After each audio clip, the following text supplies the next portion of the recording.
నమస్కారం నాగరాజు గారు. నమస్కారం అండి. కాంగ్రెస్ 1 ఇయర్ పరిపాలన మీద మీరే ఉంటారు. వాళ్ళు ఇచ్చిన హామీలు, డెవలప్మెంట్స్ ఇంతకుముందు అంత డెవలప్మెంట్ జరిగేది కాదన్నారు, వాళ్ళు చెప్తున్నారు. మీరేమంటారు? 1 ఇయర్ పరిపాలన 1 ఇయర్ పరిపాలన చాలా వరస్ట్గా ఉందండి.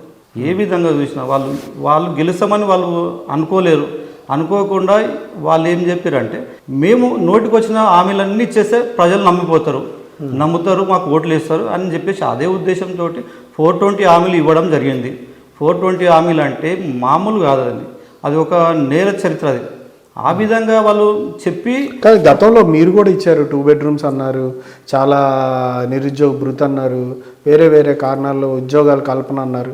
ఇవి కూడా మీరు చేయలేదు. వాళ్ళు చెప్పిన దాంట్లో మహిళలకు సంబంధించి ఉచిత బస్ ప్రయాణం చేశారు, రుణమాఫీకి సంబంధించి కంప్లీట్ చేసామంటున్నారు, మిగతాకు సంబంధించి ఆడవాళ్ళకు కూడా పింఛన్ల విషయంలో కూడా కొంతవరకు బెసులుబాటు కల్పించారు. ఖచ్చితంగా అండి. ఇప్పుడు రాష్ట్రం విడిపోయినప్పటి నుంచి మనకు ఒక మహిళకు కానీ, తర్వాత వృద్ధురాళ్ళు కానీ పెన్షన్ 200 ఉండే, అప్పుడు 200 ఉండడం మన కేసీఆర్ రావడంతో 2000 చేయడం జరిగింది.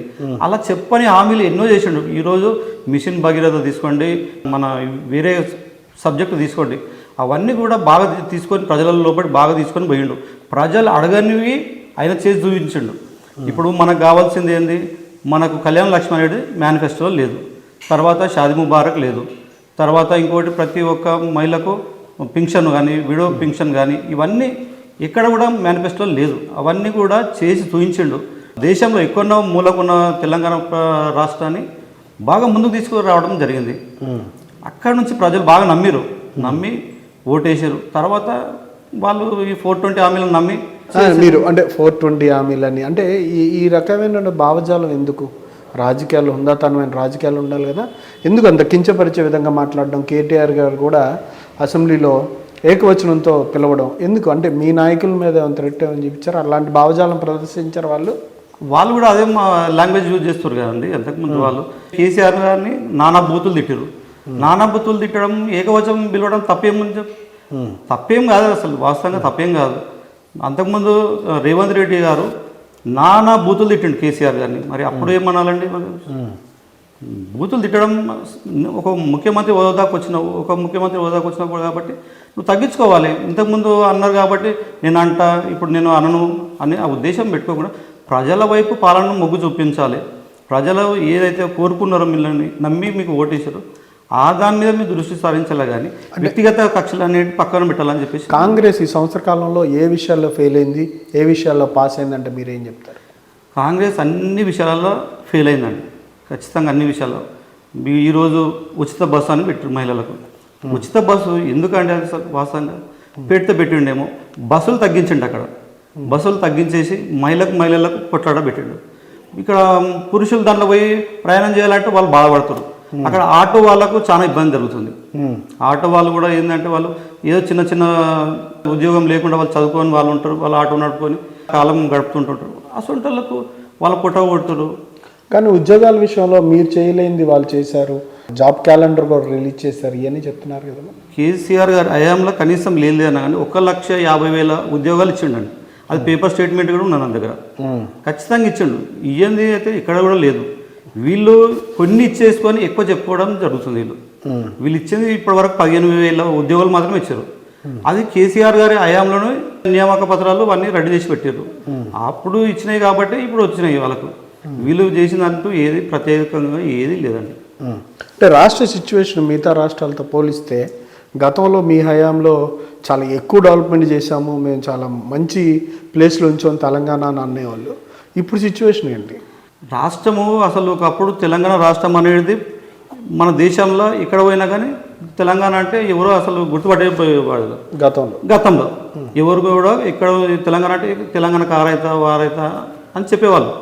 అలాంటిది కేసీఆర్ గారి హయాంలోకి రాగానే తెలంగాణ బ్రాండ్ ఇమేజ్ ఒక్కసారిగా పెరిగిపోయింది.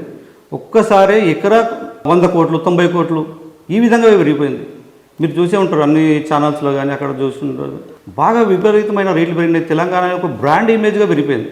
తెలంగాణలో నివసించాలంటే అదృష్టంగా భావించేవాళ్ళు తెలంగాణ రాగానే.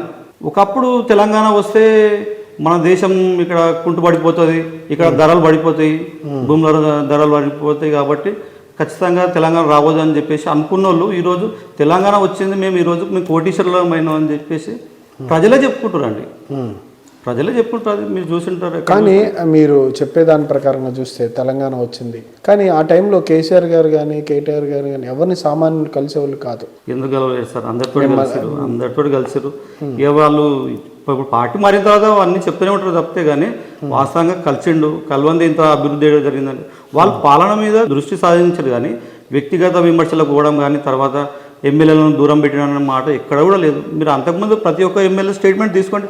మా కేసీఆర్ గారు మాకు మంచి అవకాశం ఇచ్చిండు, మాకు అన్ని రకాలుగా మంచి చూసుకుంటారు. ఇప్పుడు పార్టీ మారంగానే ఏమంటారు అంటే కేసీఆర్ గారు మాకు అపాయింట్మెంట్ ఇవ్వలేదు, మాకు అది చేయలేదు, ఇది చేయలేదు అని చెప్పేసి అంటారు తప్ప మీరేం చేశారో అదే మీకు తిరిగి వచ్చింది. అట్లేం లేదు. అట్లేం లేదు. మీ దగ్గర ఎవరైతే పార్టీలు మారి మిగతా కాంగ్రెస్ నుంచి చేర్పించుకున్నారో ఇవాళ అదే పరిస్థితి కాంగ్రెస్ పార్టీ నుంచి వెళ్ళిపోయారు కదా. పార్టీ నుంచి వెళ్ళిపోయారు. సేమ్ వాళ్ళకు ఇంతకుముందు కాంగ్రెస్లో నుంచి అంతా టీఆర్ఎస్లోకి వచ్చారు. టీఆర్ఎస్ నుంచి మళ్ళీ ఇప్పుడు అంతా కాంగ్రెస్లో పోవడం జరిగింది. పార్టీ వాళ్ళ మీ పార్టీ ఉండదు, కష్టం, ఇంకా కేసీఆర్ గారు కష్టమేమో అన్న దాంతోనే ఇట్లాంటి జరిగింది, లేదంటే ఇంకా వేరే కారణాలు ఏమైనా ఉన్నాయా? వాళ్ళ వ్యక్తిగత కారణాలతోటి వెళ్ళిపోవడం జరిగింది అంతే తప్పితే, కానీ కేసీఆర్ గారి మీద ఎక్కడ కూడా వ్యతిరేకత చాలా తక్కువ ఉంటుంది. అప్పుడు కొద్దిగా వచ్చింది ప్రజలు ఏమనుకున్నారు అంటే మార్పు అని చెప్పి ఏదో రేవంత్ రెడ్డి ఏదో మార్పు చేశాడు అనుకున్నారు, కానీ ఎక్కడ కూడా మార్పు అనేది తీసుకురాలి. మార్పుని చెడిపేసిండు అంతే, ఇంకా మార్పు. Okay sir, okay, thank you అండి. థ్యాంక్ యూ అండి.